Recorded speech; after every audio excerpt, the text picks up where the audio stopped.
Jangan lupa subscribe, like, komen, dan share YouTube TVRI Bengkulu. Dan nyalakan loncengnya ya. Baik, terima kasih pemirsa, masih di Dokter Kita TVRI Bengkulu bersama Kita Sehat, dan kita di segmen terakhir kali ini untuk di Dokter Kita TVRI Bengkulu ya. Dan kita masih membahas tentang tema kita mengenai menjaga kesehatan mata pada lansia bersama dengan Dokter Else dan juga Dokter Bella. Nah, kita kembali ke Bella dulu ya. Nah, untuk Bella ini ada pertanyaan sebelum kita ke kesimpulan ya untuk di menjaga kesehatan mata. Tentunya semisalnya nih ada pasien yang udah operasi katarak tentunya ya. Nah, itu biasanya mereka itu masih merasakan ada buram-buram dikit gitu kan, atau penglihatannya kurang bagus lain sebagainya. Itu kenapa? Apakah masih ada kataraknya di dalam matanya atau seperti apa nih, dokter?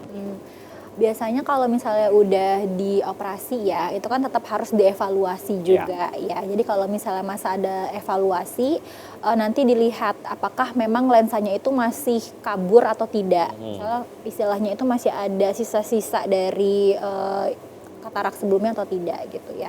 Kalau misalnya memang masih, ya berarti tetap kita harus rujuk kembali ke spesialis mata. Operasi lagi gitu? Belum tentu harus dioperasi lagi ya, tapi dievaluasi juga biasanya. Nanti dilihat siapa tahu itu yang tadinya belum matur jadi jadi matur gitu ya, atau memang karena faktor dari misalnya ada penyakit lain yang kurang terkendali penyakitnya gitu ya, atau pengobatan yang kurang adekuat, itu jadi bisa muncul kembali kataraknya, itu juga bisa. Oke, dokter Elsa mau menambahkan itu kenapa kalau misalnya habis dari kita operasi katarak itu masih terjadi adanya kelihatan buram-buram dikit gitu?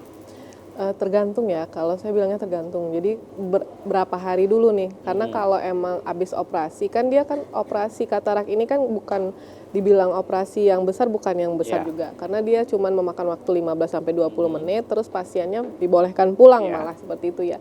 Nah, jadi tahap dari, kan memang seminggu itu adalah tahap dari pemulihan. Pemulihan baik untuk matanya dan juga secara keseluruhan dari pasien habis operasi.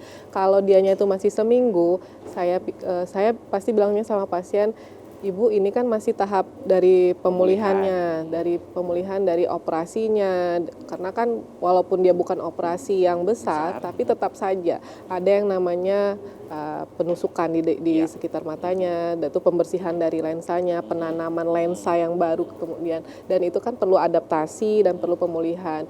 Tapi seyogyanya buramnya itu nggak terlalu yang signifikan. Tidak seperti keluhan dianya sebelum dioperasi. Jadi kalau buram-buram dikit kita lihat dulu, evaluasi dulu apakah memang masih ada gangguan-gangguan dari bekas operasinya dan pengobatannya.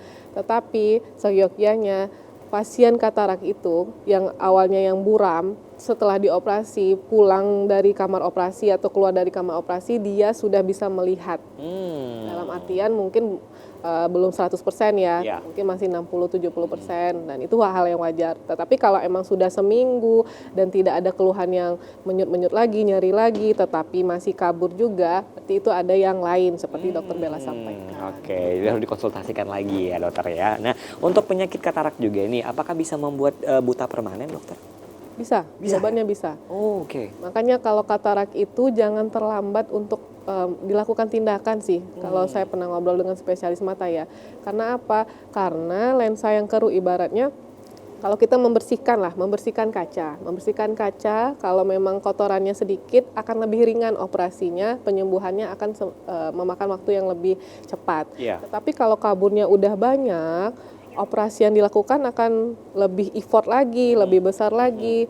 Nah, kalau keruh yang tadinya dibiarkan lama-lama atau sudah yang sangat parah, dokter mata pernah bilang resiko untuk terjadi kebutaan permanen ada walaupun sedikit. Oke, baik, terima kasih sekali lagi untuk datangannya Dokter Elsa dan juga Dokter Bella tentang edukasi kita tentang penyakit mata, yaitu menjaga kesehatan mata pada lansia. Sekali lagi untuk pemirsa di rumah, tentunya kita harus menjaga kesehatan mata kita mulai dari sejak dini pastinya ya kan. Dan untuk yang usia sudah lanjut usia di usia 60 tahun, kita harus lebih aware lagi untuk bisa menjaga kesehatan mata kita agar kita bisa bermain dengan keluarga, cucu dan sebagainya, ataupun juga bisa nanti melihat, membaca untuk mengisi di hari waktu luangnya dokter ya. Baik, kita akan pamit undur. Terima kasih sekali lagi. Saya akan pamit. Terima kasih. Wassalamualaikum warahmatullahi wabarakatuh dan sampai jumpa.